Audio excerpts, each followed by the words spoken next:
This podcast is a member of the Place to Be Nation family. Visit us at placetobenation.com, the only place to be in your pop culture world.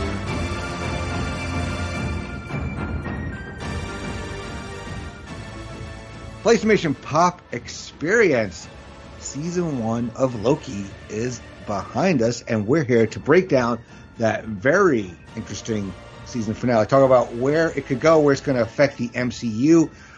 Does Sylvie replace Star-Lord as the person's most pissed at for changing shit up?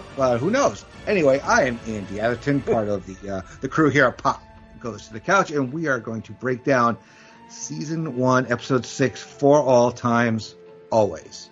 And with me is the crew. Let's get him in here. Back from the void. He survived Eliath. Hopefully it's the Shawn Kidd that we know, not a variant, but, we don't know. But he's back. Shawn Kidd, how you doing? Hey, I'm good, Andy. And the good news about Shawn Kidd is it doesn't matter what variant it is. You're always going to get the same Shawn in all of them because he always changes it up. But good to be here tonight. I'm glad to be here for the finale. All right, yes. Glad you could be here because it wouldn't be the same without you. Also joining us is Scott Shifflett. What's going on, Scott? Andy, I'm just glad all of us are able to be here, and hopefully, we're the regular variant and not a different one. What? Mind blown. And speaking of mind blowing, Tim Capel's here as well. Well, while we're processing that, I will echo Scott's sentiments that I'm glad we're all here to get together for the finale, and I'm hoping that my takes tonight do not get me pruned. Well, time will tell. Let's see.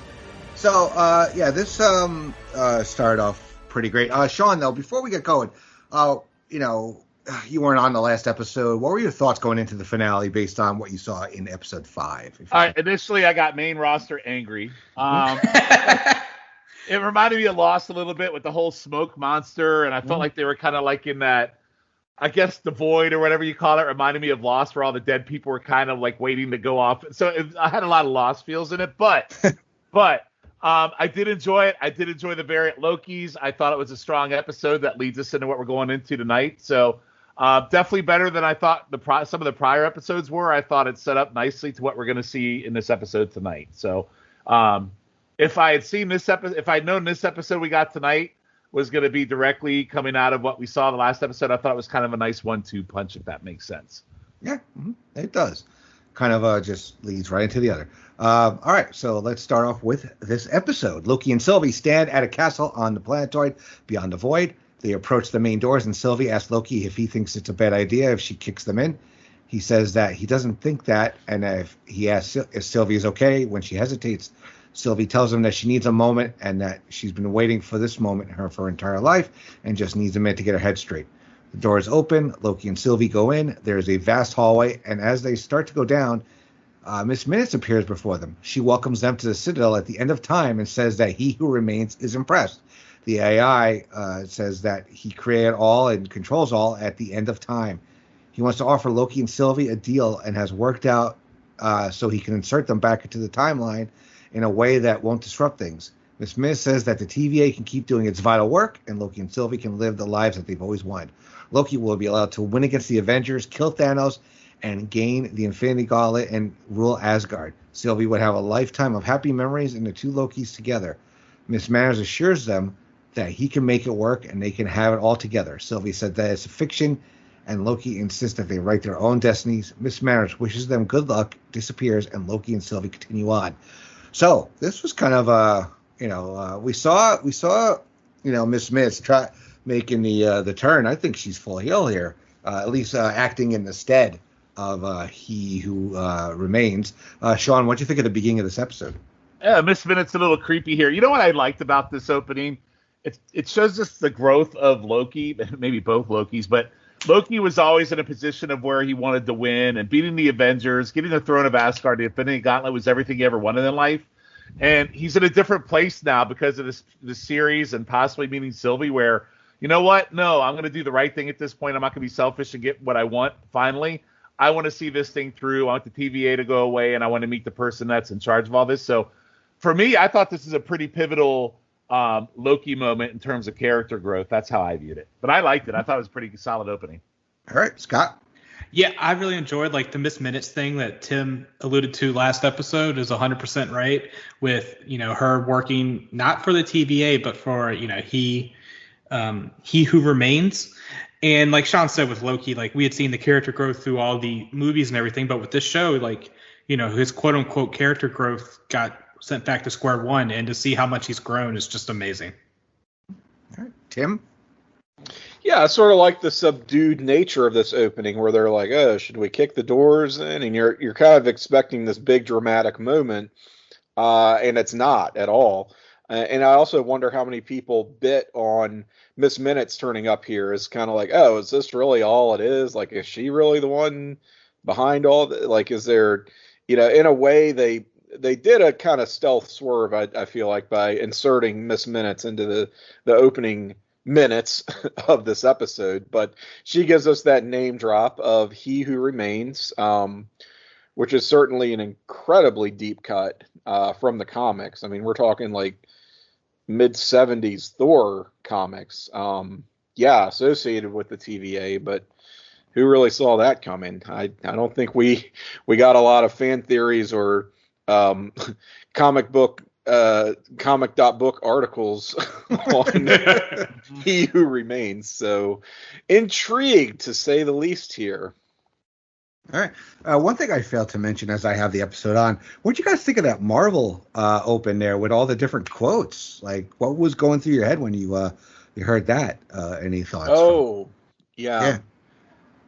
That was kind of cool. I feel like it was a sort of an audio-visual representation of Loki and Sylvie kind of floating through the boom tube, so to speak. I know I'm crossing universes here, but boom tube. Yeah. How they, it's this wild and wacky, wonderful, journey into mystery, right? Following up on our previous episode, and now they're reaching the finish line, and I think that was just a way of kind of depicting the historical significance of what they are achieving here. Okay. All right. Any of you guys anything to add or? No, I thought it kind of like Tim. I thought it was nice to kind of hear all the quotes and everything throughout the years of the movies, and I kind of related it to kind of like a timeline thing where they're just playing all these greatest hits throughout the timeline or whatever. So whatever you want to call it, I thought it was a cool opening. I liked it. Yeah, I agree with these guys just with how it was like the greatest hits, but also like, I'm not going to lie, I went down some rabbit holes to see if we were hearing any new voices to be heard in that, but that sadly appears to not be the case. All right. Maybe you can look at it as the end of the old timeline and move into the next one kind of scenario. Oh. Maybe it's kind of a recap. Knowing what we know coming out of the end of this, maybe that's what that was for. Could be. I do like the idea, though, of like, we certainly have our legitimate historical figures, and you had quotes from these, you had like the Neil Armstrong thing in there, and also, fictional characters as well. But it totally tracks that within the MCU that, Iron Man, Captain America, Thor, whoever would kind of be celebrities or historical figures on par with a lot of our actual historical figures. So it was just sort of a neat touch. Mm-hmm. All right. So continuing on, at the TVA, Ravonna is in her office collecting her files. Miss Manners appears and says that she's downloading the files that Ravonna needs. Ravonna confirms that the files aren't what she asked for. And Miss Manners says that he thinks the files Ravonna will be more useful. With that, she disappears. Loki and Sylvie reach a chamber covered in dust, and the door opposite where they come in opens and reveals he's amused and impressed that there are two Lokis there, and he says the name Miss Manners gave him is a creep, but he likes it. It's creepy, but he likes it. They take the elevator up to his office, and he assures them that he's flesh and blood. Sylvie swings at he with the sword. He disappears before she can hit him. He reappears, then disappears chuckling before Sylvie can hit him. The elevator arrives at his office, and the Lokis find he waiting for them. He pours coffee and invites both of them to take a seat, and they hesitantly sit down. All right, so Scott, what do you think of the reveal here with it's not who we initially think it is. That will be later in the episode, but it's very creepy.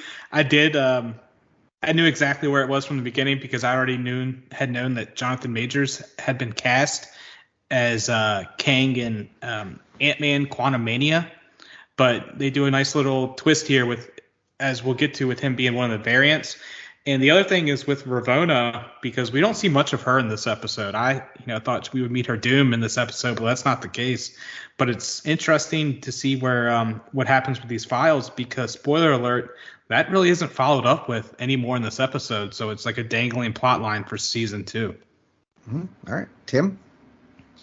Oh man, so this, I kind of didn't think they would go there. Just because I feel like I've gotten somewhat into a rut here with these MCU Disney Plus shows of being let down in our finales, where no matter how good or bad the show itself had been up to that point, I think up till here we maybe had some qualms about their ability to stick the landing, or at least certainly I did, and I'd been down on Loki. More so than any of the other shows. So going into the finale, I just kind of thought they're going to do like the most obvious, the most boring thing. And boy, did they subvert my expectations here with this grand reveal of Jonathan Majors, who it's sort of like, if you know, you know. And they totally do that thing that I was kind of wanting them to do of having, I guess I'll just go ahead and say it, like Kang without actually doing Kang, where he's not named. That name never comes up, is never mentioned in this episode. But again, those who are in the know kind of see where this is going, and it allows them to introduce the character without sort of overwhelming people, right? For all intents and purposes, this is a new character. This is somebody who's portrayed by an actor that people might be familiar with and who may enjoy very much. But is he connected to anything else? Well, if you don't know anything about Kang, if you don't know anything about the casting of Ant-Man and the Wasp Quantum Mania, then it really doesn't mean that much. But it's kind of allowed them to connect the dots in a clever way here. I think I talked about, maybe we'd get not Kang, but Immortus, who's, basically a variant of Kang, a future Kang, future version of Kang. And this just sort of feels like a mashup of Immortus and, this character, He Who Remains, just sort of consolidating these characters, consolidating these concepts, as the MCU often does, to very good effect. And we get enough visual motifs to kind of tip us off that that's what they're doing.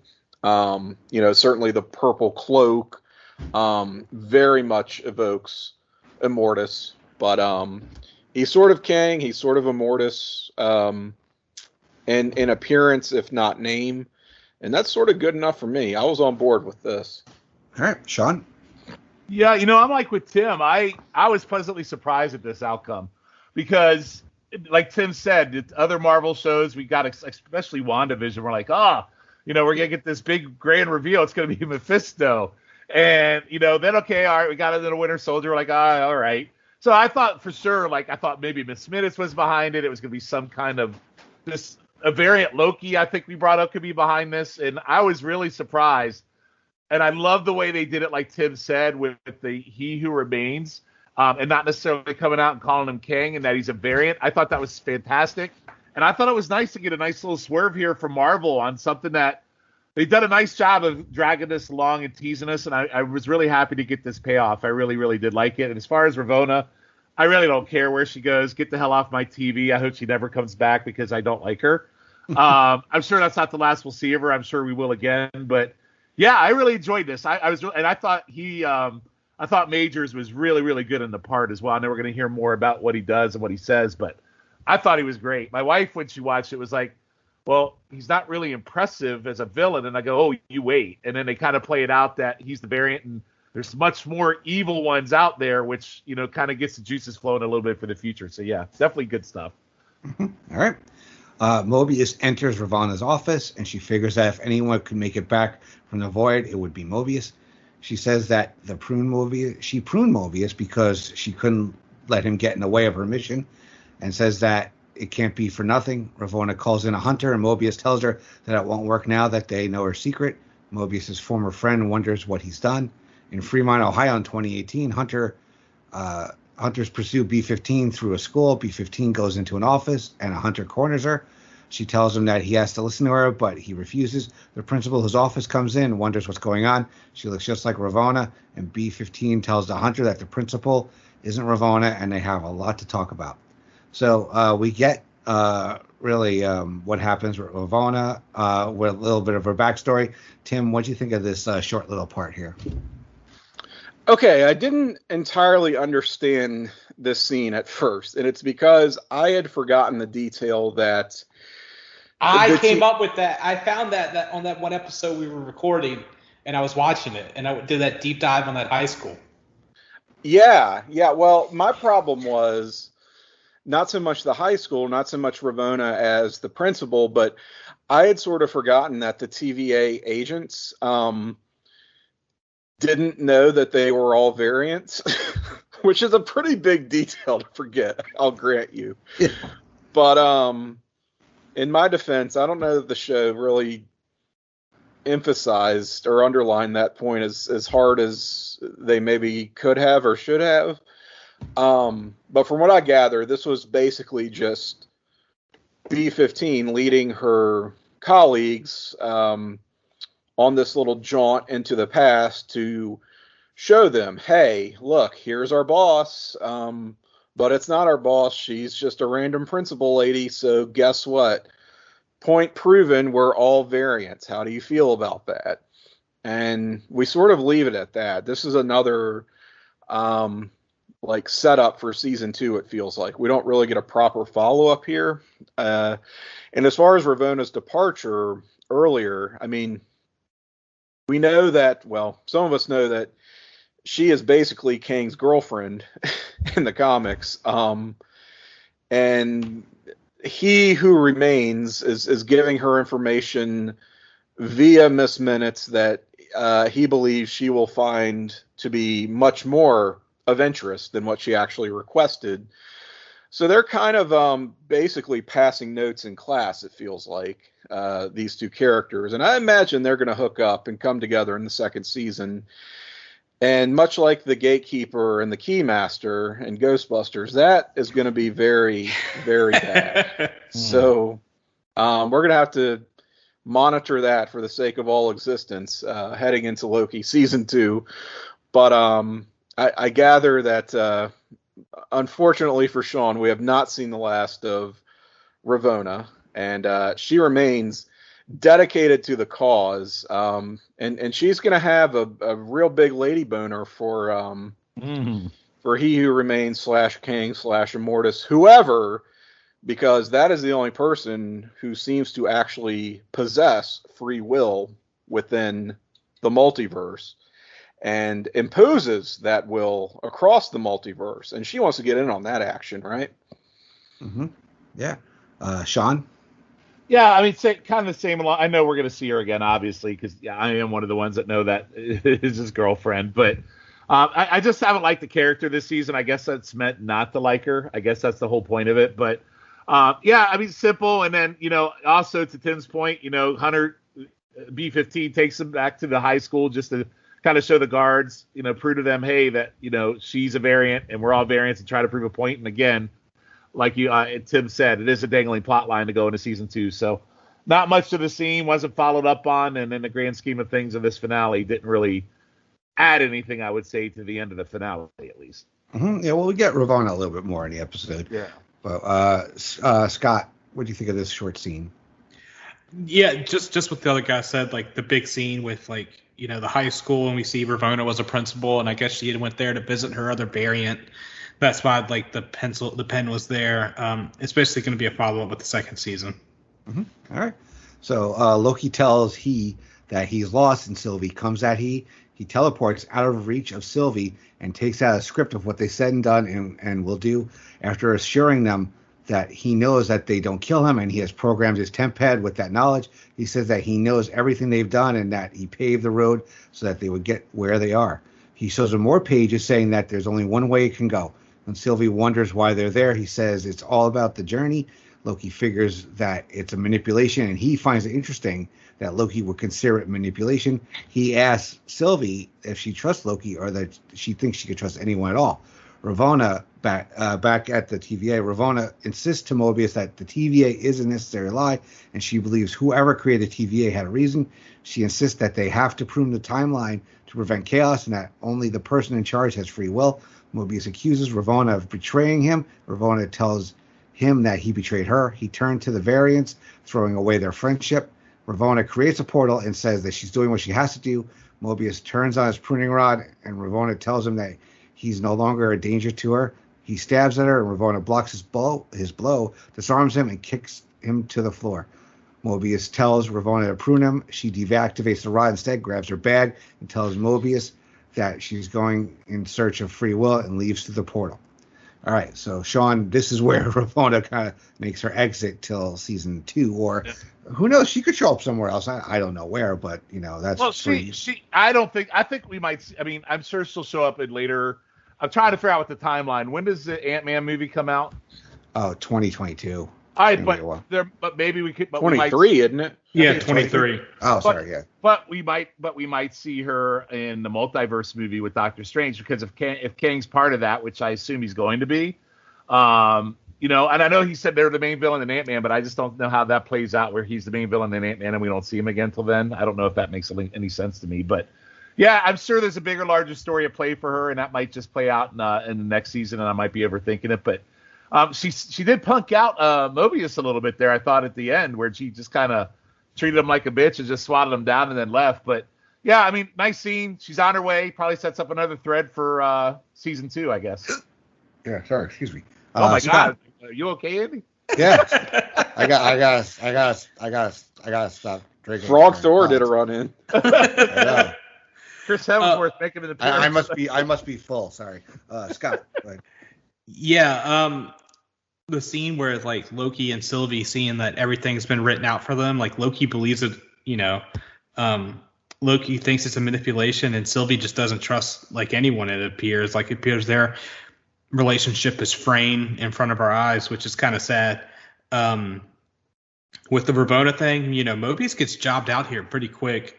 And as we said, like Ravonna leaves, with her season 2 plot line, or possibly, I think she's going to show up in the Spider-Man movie. That's what I think. But we'll get to that later, I'm sure. But yeah, just Loki and Sylvie just coming apart after, they had that tender moment last episode. I know they'll get to a romantic scene here, which was kind of icky. But yeah, there's no free will, it appears, which is very interesting.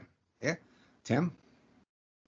Well, yes, this is where we get Ravonna's departure, and she's going in search of free will. And if there's no free will in the multiverse, according to the TVA, everything is happening as it's ordained, else it gets pruned, then the ultimate authority, the ultimate free will, is, of course, as I mentioned, he who remains. That is who she's going in search of. Guys, based on how this episode ultimately ends, which we'll get to, she may not be too happy with what she finds, right? Oh, 100%. She's going to be pissed. Or, it may be a different her, as we saw with... It may be a different her, or maybe she finds someone else, not where we leave things at the end of this episode. Lots of possibilities still open. I'm kind of not counting on seeing her again in any of these other film projects. I don't know. It doesn't feel like there's an organic connection there. Is someone being murdered in the background? Okay. All right.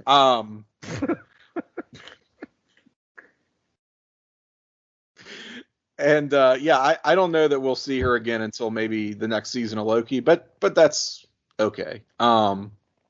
She kind of feels like the TV character, not a movie character to me. You know what I mean? She kind of just feels like you kind of said it. Yeah, that's sort of what I was dancing around, I feel like. I mean, I do like the character, and I really like the actress. Got it. I've really been in love with her since like that one episode of Black Mirror that was so good several years ago.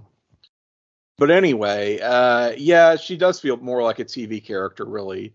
And as far as Kang, He Who Remains, whatever, like, I feel like the world, everything, all possibilities are open as far as how his story is going to play out. You know, you might see another Thanos situation where it's like kind of a constant threat that is emphasized throughout the films, but you don't necessarily see him all too often. So yeah, there's God, there's just so much setup here coming out of this one, not just this series, but this finale, really.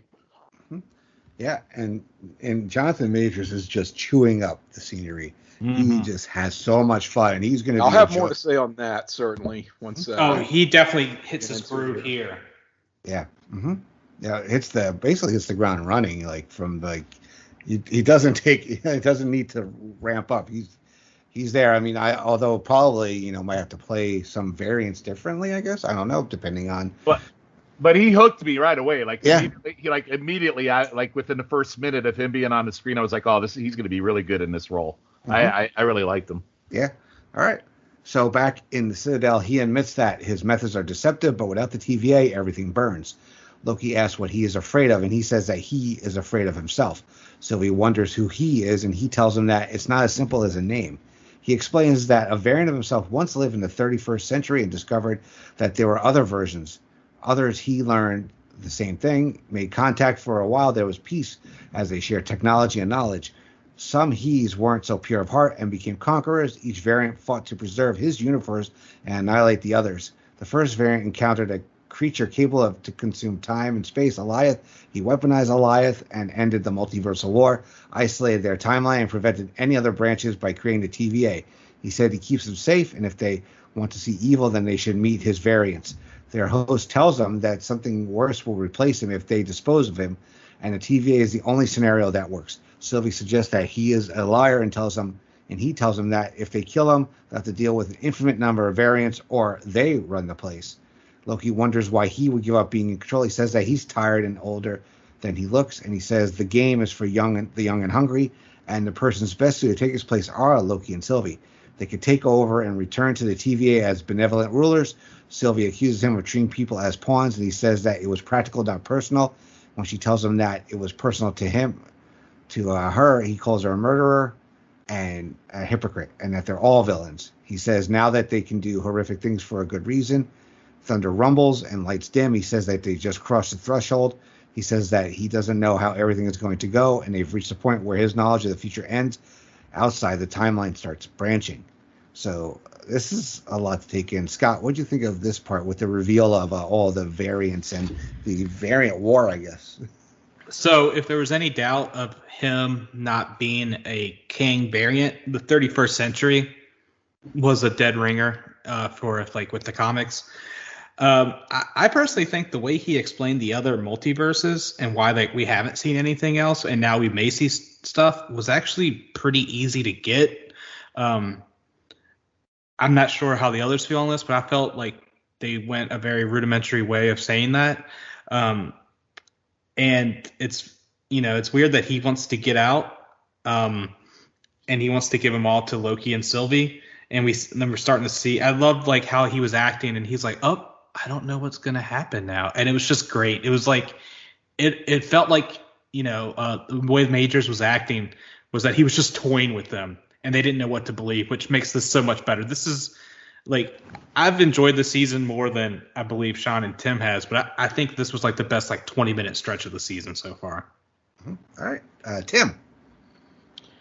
Yeah, I kind of weirdly would agree with what Scott said. I mean, this is like a 20-minute info dump of just pure exposition. It absolutely should not work. Like this is the type of thing that should fall on its face, right? This should be like a chore to get through.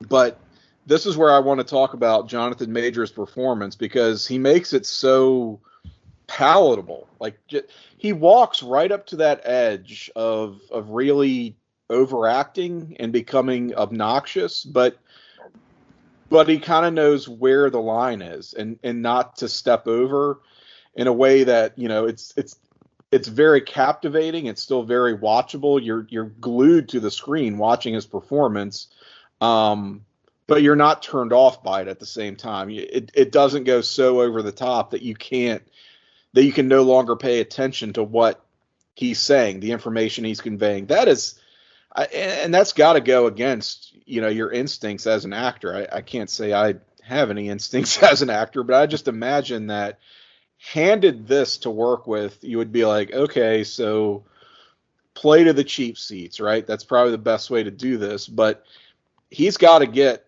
all of this exposition over and got to get it across in a way that makes sense to people, without, you know, alienating them at the same time. Because there's some really just geeky pseudoscience stuff going on here, right? I mean, it's asking a lot of its audience, certainly its wider audience. But I thought that Jonathan Majors really threaded that needle so delicately, and it's a tour de force here, and I just can't wait to see more from him, just based on the potential that he is represented here in this episode. But yeah, as far as that info dump that we get, I know I've been very critical of like how the rules of the TVA and the sacred timeline and the variants and just how all of this works. It's felt very like inconsistent and sort of slapdash, but knowing that it's sort of all been at the whims of He Who Remains, and the TVA are like very unreliable caretakers at the end of the day. Like, any information that's come from them has been very suspect, and for good reason. It's sort of smoothed over some of those wrinkles, some of those issues I had with this series and earlier episodes, where it's like, okay, well, basically these variants are just sort of occurring at random. It doesn't have to have some kind of external causality to it, and they're just, you know, if that is in some way against the whims of He Who Remains, they're going to be on it, go out there and reset the timeline, prune that branch. But these things just kind of happen at random. And yeah, there is this sacred timeline, but they do sort of allow, it seems like they do sort of allow things to run amok in certain cases if it doesn't interfere with whatever the design of the creator is. And I'm kind of on board with that. And I like that this sort of the crux of his whole speech here is giving Loki and Sylvie a choice, you know, and it's basically replacing a lot of the metaphysics that are hard to wrap your brain around sometimes with some philosophy, some thought experiment, which is sort of fun to me anyway. Will they take the option to, you know, essentially just replace him, to take over, allow him to enjoy a happy retirement, or will they kill him and unleash, you know, the violence of the multiverse, which, and can he be trusted that he's even telling the truth about that? So I love just how all these possibilities are wrapped up into this one scene. And I do wonder how this plays out for people who have sort of, unlike me, really enjoyed the show up until this episode, and they're kind of going, what the hell is all this crap, right? Like, this kind of salvaged the show for me, salvaged the series to date. And I think for a lot of people, it's just sort of a big, this is not what this show was leading up to. So it shouldn't work, but it really does work for me. All right. Shawn?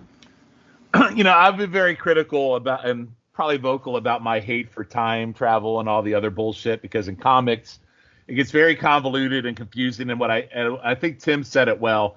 I thought it was simplistic here. I think the explanation made sense. I wasn't confused at all about the different timelines.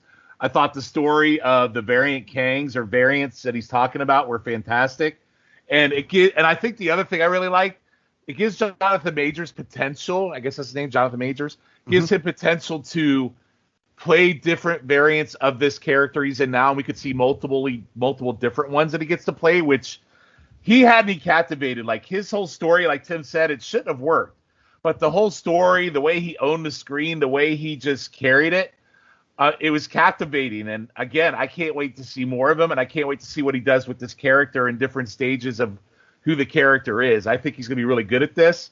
And I really, really, truly love the swerve that this is not actually Kang, but a variant of Kang that and ultimately he's trying to save the timeline. It sounds like he's trying to do the right thing.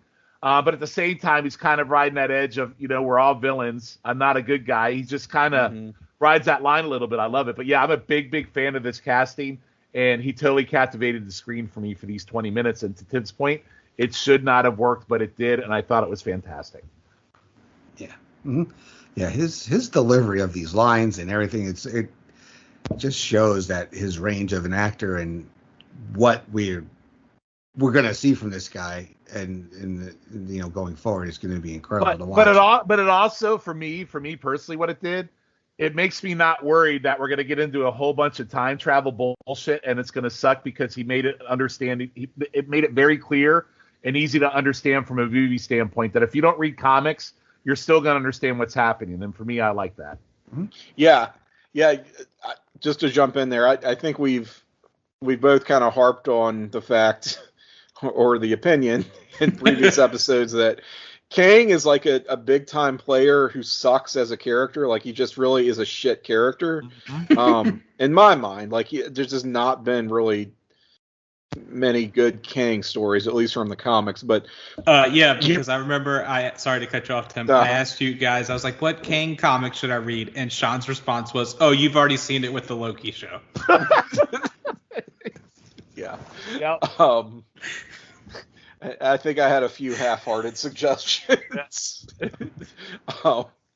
But get a performer of Jonathan Majors caliber behind this character in whatever form he takes, however many variants we're going to see of that. And I have a lot more confidence in the MCU's ability to do what the comics could not and make this a really compelling villain. Yep. Mm-hmm. All right. So Loki wonders if that's it and wonders if he is going to let them decide his fate. He tells him that he is, and either they let him live or they kill him and another variant of him takes his place. Sylvie thinks he's lying to them, and he says that it's no lie. Sylvie lunges at him, and Loki stops her and says that they should talk about it. Loki pulls her back with his magic and parries her blow when she swings at him. He says that he's a liar and doesn't think he is lying. Sylvie figures that Loki wants he's thrown. This is confusing with all these he's near. And Loki wonders if it will unleash something worse by killing he. Loki insists that it's not about a throne, but Sylvie calls herself a fool for ever trusting Loki. Loki figures that Sylvie never trusted him, and what's going on is bigger than their experience.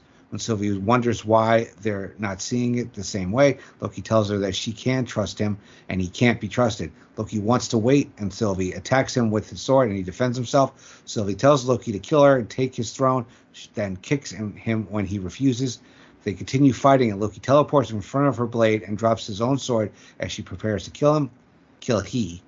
Loki asks Sylvie to stop and says that he feels that what she feels and where she has been. All he knows is that he just wants Sylvie to be okay. Sylvie drops her sword and they kiss, and then Sylvie tells Loki that she's not him, opens the portal and shoves Loki through it back to a theater in the TVA. Sylvie closes the portal before Loki can come back through, and she asks if he's going to beg for his life. He doesn't, and Sylvie runs her sword or dagger through his chest. He dies and nothing happens. Sylvie collapses to the floor in exhaustion and despair. Outside, the timeline continues branching.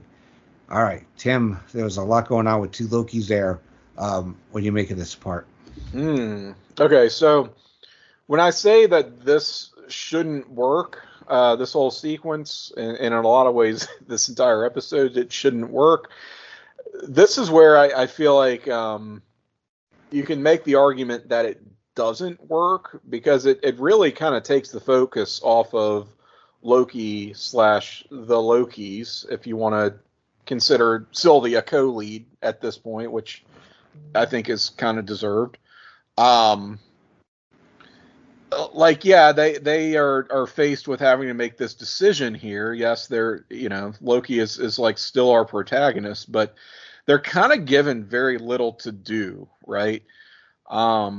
So I think for a lot of people, it's just sort of, you followed these characters, you've potentially fallen in love with these characters, and you're like, this is it, really? So I do sort of sympathize with people who have been watching the show from that perspective and do feel that way. But I guess in a selfish sense, I am not one of them. So here again, this all just really works for me. Delving more into the philosophy of this dilemma that He Who Remains has presented our fearless heroes with. What I wonder is, if he doesn't know how the rest of the story is written, not because they are at the end of time, which, yes, they are, but why should that matter as long as he's still in charge and as long as he's still running things? I wonder if he doesn't know because that's confirmation that they are going to kill him. Hence, there's still kind of no free will, right? It's a real mind bender, I think he was going to be killed either way. Like, for them to take over for him, they would have to kill him. So I think he knew it was either two options. That's the way I took it. I could see that too. Yeah, he's got to die either way. There's easy way or hard way, right? There's the messy, unleash chaos, or the more controlled chaos manner that he was presenting to them, where you can kind of have You could have your heart's desire, basically, but you've got to keep the trains running on time, just like I've been doing for so long, for forever, essentially. So yeah, I could see that too, where he's dying either way, but that's why he doesn't know how the story ends. Whether he's going to be killed at the hands of Sylvie or Loki, or he fades off into the sunset, whatever. He just doesn't know at this point. But obviously he's out of the picture. So, that I think is very telling. And I wonder if we're going to have to do something to reverse this decision that Sylvie makes, and in order to undo some of this madness that... I don't think the genie goes back in the bottle. You don't think or the toothpaste goes back in the tube, huh? Andy, I don't know if you want to talk about it now, but just thinking on the spot here, I think MCU is going to somehow, this is how the Venom, Spider-Man, Sony universe is going to work. I don't. Lord Jesus. Oh. I think this is how like all the other quote unquote movies before are going to be considered canon. Mm-hmm. Especially if the rumors are true. That's not me this time. Especially if the rumors are true about the Tobey Maguire and Andrew Garfield Spider-Man showing up in the new Spider-Man movie. I'm just spitballing. Branching off the pod. Sorry. Branching off of Loki. Jeez. Well, yeah. I mean, I can't say I haven't thought along the same lines here. And it would be sort of... I don't know, sending the wrong message to just sort of hit the reset button, right? To say, well, there's no free will in the universe, but in the multiverse, but the closest thing, the best of all bad options we had was this guy running everything, right? Like this benevolent dictator, basically. I don't think that's really the MCU style. But yeah, certainly that's a pivotal decision that Sylvie makes here. Basically kicks our Loki out of the time stream here. So he doesn't have a whole lot of agency here in this finale, which again may bother some people, but I'm kind of fine with. But yeah, there's just there's a lot to process coming out of that scene of just watching He Who Remains lying dead and all these, Nexus events occurring, seemingly at random with no one to oversee them. So this may very well be the multiverse of madness that we're going to be looking at pretty soon here in, that Doctor Strange sequel. All right. Shawn.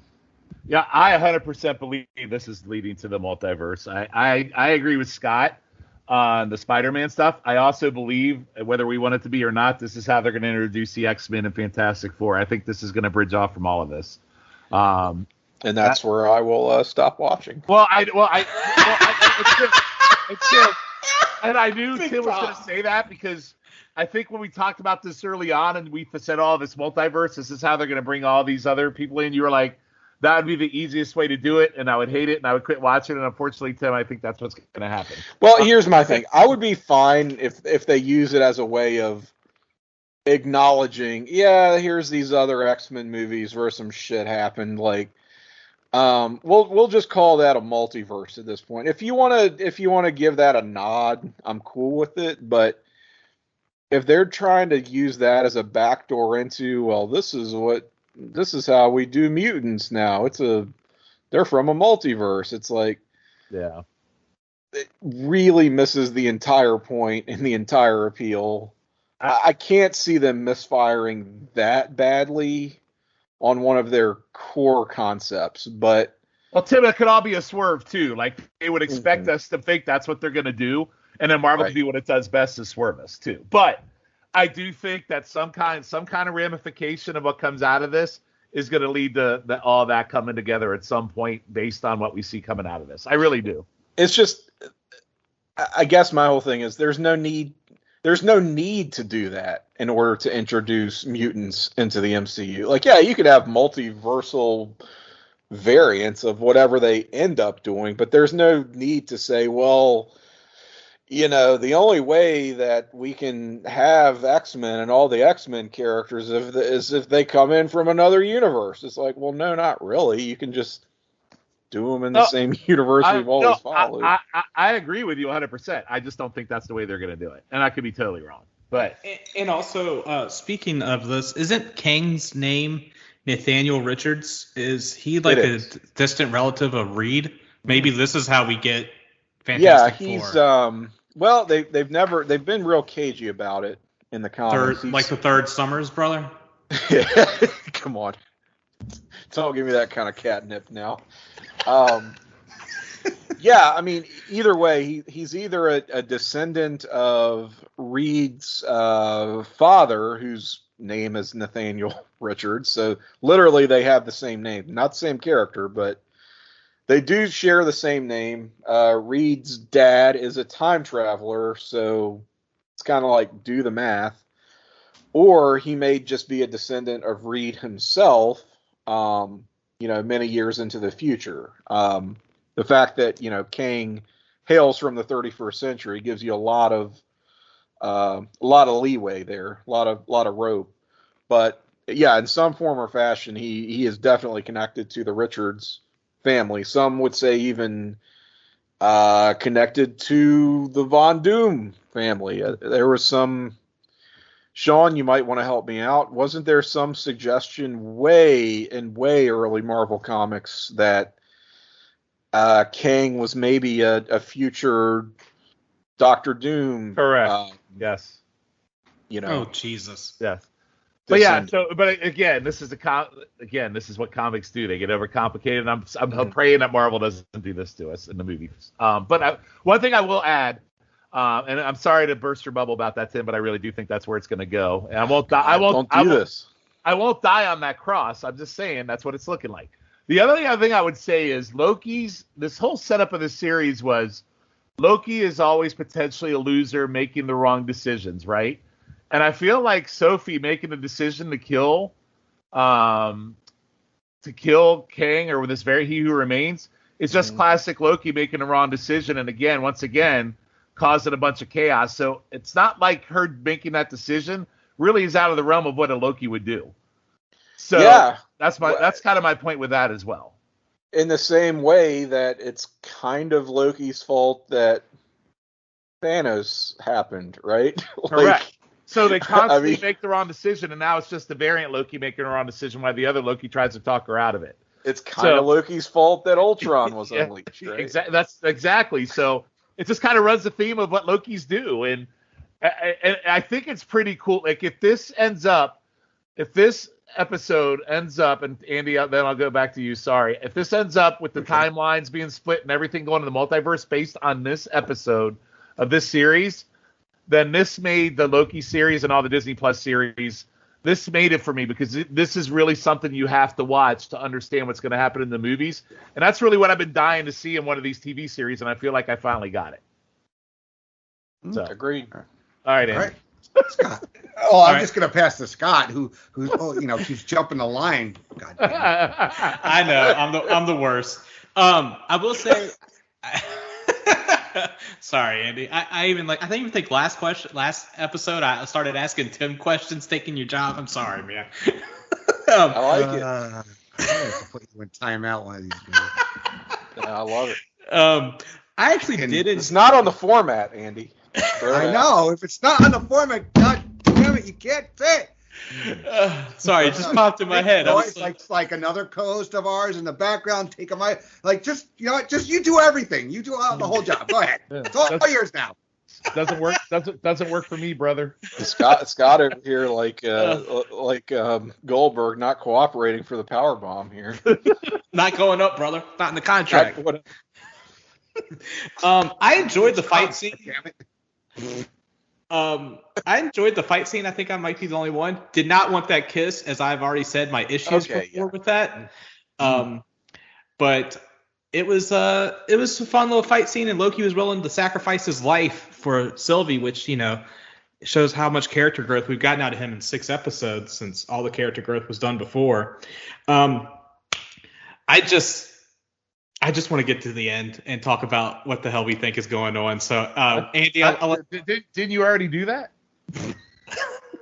A little bit, but trust me, there's a lot more. I think after I saw that episode, I will say I love 3 paragraphs. I love how none of us talked about the kiss except Scott. Scott paid it some lip service, no pun intended. But I sold it. We're just like whatever. It wasn't needed. It's still just I don't see them as I just don't weird. see it. I said, it's like fucking yourself. It's weird. Come on. Yeah, it's Jesus Christ. I can't. Yeah, I can't with that. Okay, so at the TVA, Mobius and B-15 monitor the branching timeline. They recite the TVA's oath. Loki sits in the theater and mourns. He then gets up, goes out, and finds the hunters mobilizing. Loki finds Mobius and B-15 discussing the branching, and Loki yells that they can't stop it. He explains what happened to Mobius, and different variants of a dangerous person are coming. Mobius has no idea who Loki is because of all the alterations on the timeline. Loki looks up at the statue of He that has replaced the statues of the Timekeepers, and that's where the episode ends. So, Shawn, what did you think of this button at the end of the episode? I like the ending. Obviously, Loki is in a different variant timeline or whatever where they don't know who he is. That's my assumption in that. I thought it was a nice way to wrap the series up to really let us know, oh, shit, it's about to hit the fan. I love the visuals of the timelines branching off. I do 100%, like Scott said, I do believe this is definitely going to lead us to the next the Spider-Man. I think the one reason why we have not seen a Spider-Man trailer yet is because they were waiting for this show to air to kind of make it all make sense. And if the rumors are true, we've heard a lot of rumors about all the past Spider-Mans, and we already know some of the past villains like Norman Osborn and Dr. Octopus, Electro, all of them are going to be in the next Spider-Man movie. So this is obviously going to be a branch off. And this kind of sets the stage for what's coming to Marvel in the future in the movie. So it's pretty exciting, I think. All right, Scott? I love the last part where Loki's trying to talk to Mobius, and Mobius goes, "Are you one of the other accountants or something?" He doesn't say accountant, but it's analyst or something. And Loki's like, "Oh shit, what has happened?" And then all you see is it just goes straight to, the shot of what we know as Kang. So it's It was awesome. Tim? Yeah, as much as I've talked about how He Who Remains sort of evokes visually that image of a Mortis or of Kang, this statue now in this new version of the TVA, there's no question that is Kang to a T. And I love the urgency that Loki just sort of presents Mobius with, like, where he's just like, oh my God, I made it back. He feels like this is his last hope in the world now, that maybe these guys can still do something to avert this impending calamity.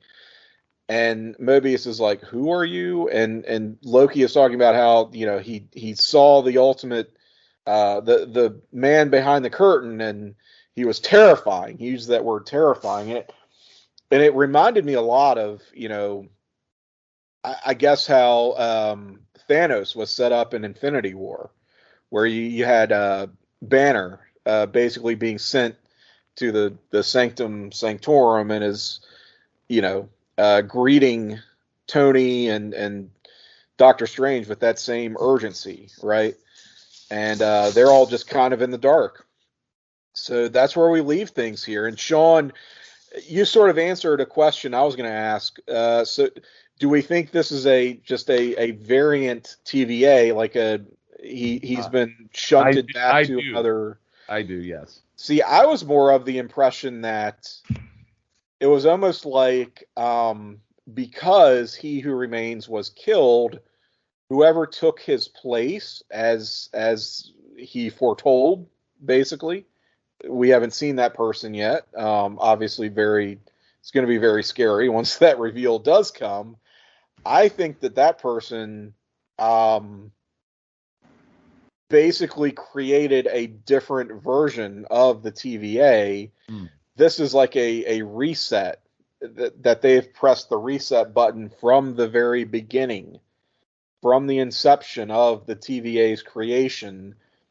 Because I think, in my mind, it only sort of works that there's one iteration of the TVA. Like, different timelines should not have their own TVA. Otherwise, what's the point, right?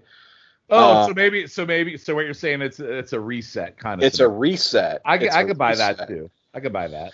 And that's kind of what I was thinking. And I could be wrong, and I'm fine with being wrong, honestly. It's just sort of like, in my head, it's like, why would there be different versions of them when they're kind of the ultimate authority on what version of whatever timeline should prevail? It seems like they get their signals crossed too much, right? Makes sense. So I think that a big reset button has been hit, and we're seeing a totally overhauled TVA.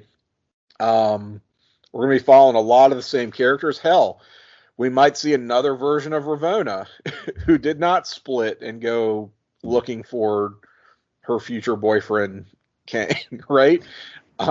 Which would be kind of in keeping with the comics too. So that all feels like set up for season 2. My sincere hope at the end of the day is that the MCU, that Kevin Feige, that whoever understands that the multiverse is basically a gimmick to be exploited, a gimmick to have some fun with.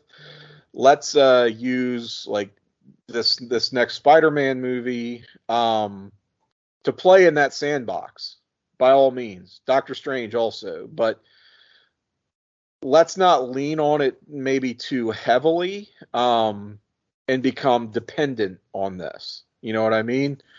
Where this is now your sort of singular source of storytelling, and that's the well you're drawing all of your ideas from. This is just sort of a fun diversion we can do. So I have a question. Let's not give up on telling actual creative stories with a consistent through line, I guess. So at the end of the last Spider-Man movie, you clearly J. Jonah Jameson from the other Spidey universe is already there, right? No, I think that is. I think they're just reusing the same actor, and this is just MCU Jonah. Yeah, I agree with that. Okay. I mean, could be wrong here again, but it's just, again, that would be a weird way to introduce that character to me. Yeah. Like, what would the people of the MCU that we've been following from the beginning think of this guy coming on TV talking all this? It just feels like he's been there all along. We just haven't seen him. You know what I mean? Gotcha. I just thought maybe that was him and that was kind of a sneak peek, but I guess we'll see. It could be. But I don't know. I got the sense that they liked the actor, they liked the portrayal, they wanted to reuse him.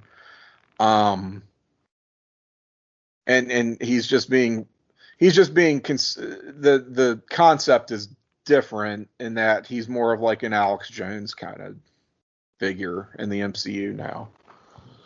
But I don't know. I guess we'll see. He's sort of like an Alex Jones like figure in the Spider-Man video game. J. Jonah Jameson is. Oh, is he? Yeah. I have not played that, so maybe it's pulling from that. He's kind of like a narrator in the game. Yeah. Like he does like a podcast and kind of goes along with what's happening in the story as you go. He kind of like remarks on it, and it like pops up while you're swinging around town, and then it kind of moves the narrative along, kind of, I guess. Yeah, I mean, I guess at the end of the day, I'll be very surprised if that's the same Jonah from like the Raimi movies. That would be totally bizarre to me.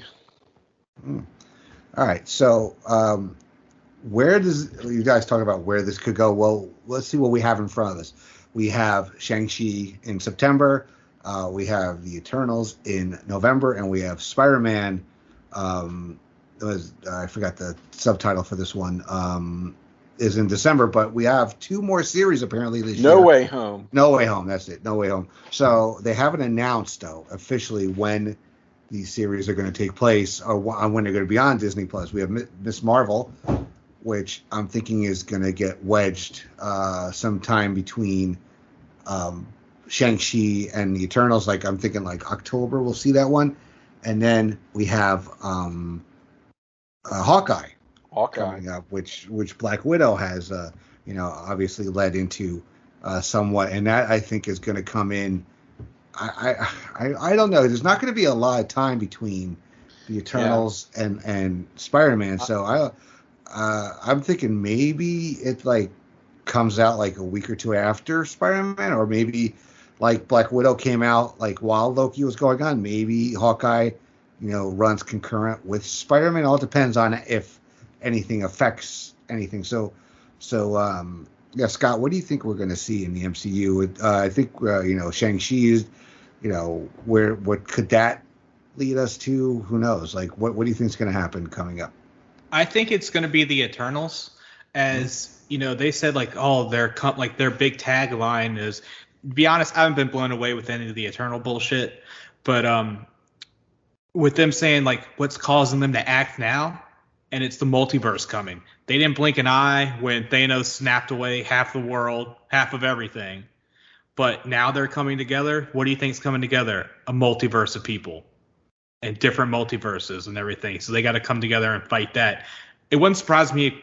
I don't know who's the bad guy. Might be Black Knight. I don't know.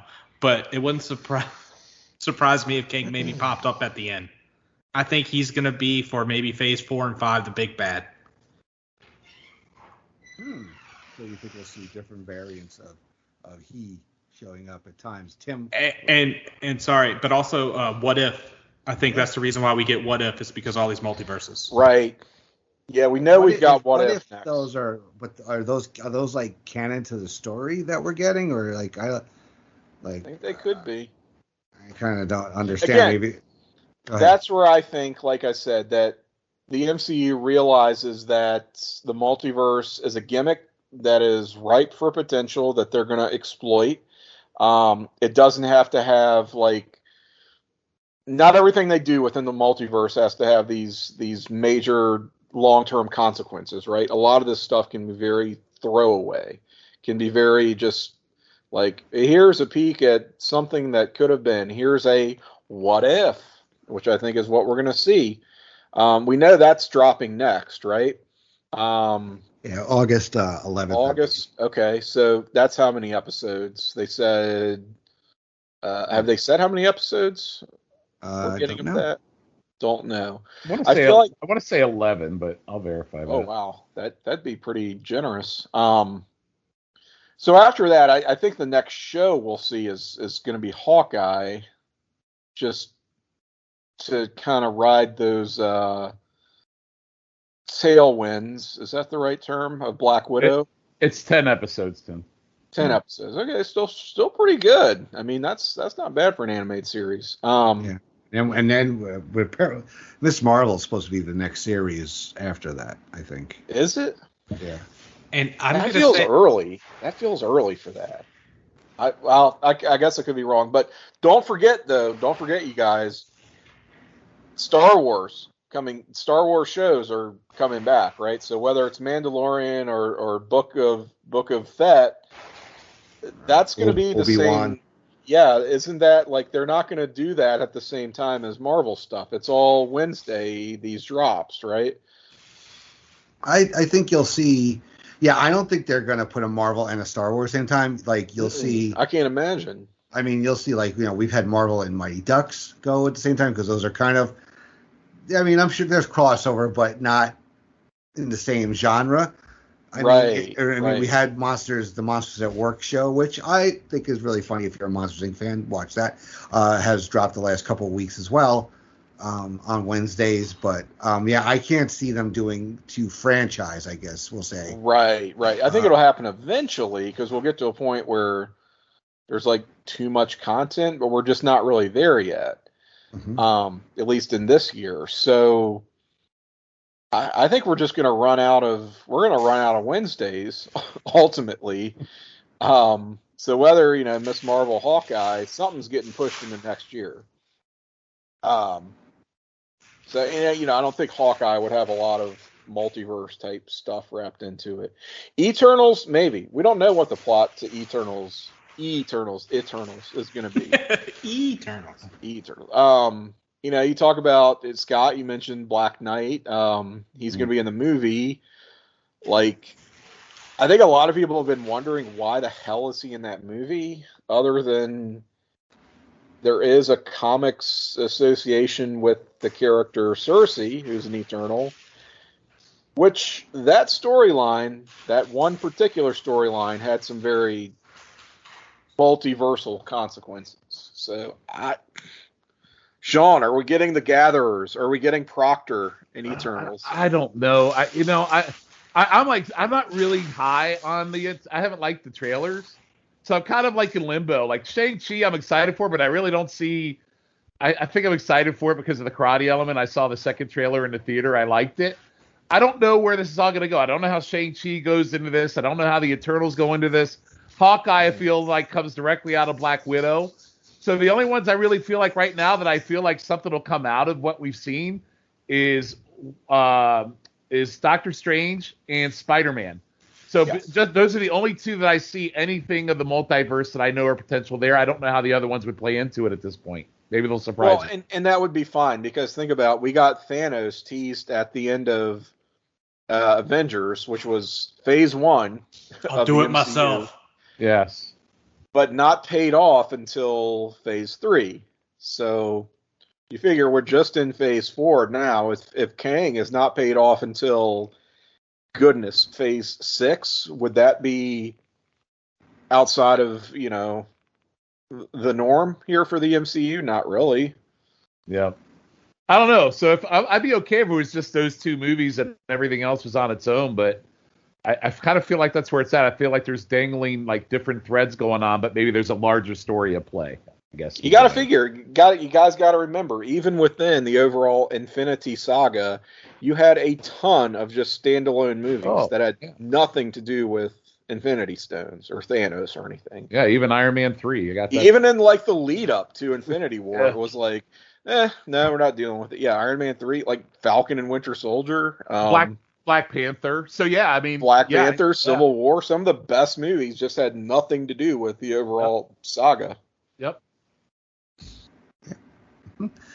Yeah, well, I mean, for me, Shang-Chi looks cool. The karate stuff. Yeah, Awkwafina's in it, so she's I think she's great. And you're in love with Awkwafina. She's on Andy's train. No, she's on like I want to hang out with her train. That's what she's on. What's an Aquafina? What's an Aquafina? She's an Eternal. Yes. No, she's not an Eternal. The water I drink, Aquafina. She's neither. But and also we got that Abomination and Wang. Correct. Sighting. So who knows what's going to happen there? So yeah, it's very exciting, and also they do put that little stamp on the end that Loki will come back in season 2, the first MCU movie to have a second season. Although we don't know if Falcon and Winter Soldier could come back or not. I don't know if they've told that whole story or if there's more stories to tell. Who knows? Yeah, they said they're doing a movie. Captain America 4. Yep. Captain America 4. That's what it's called. Yeah.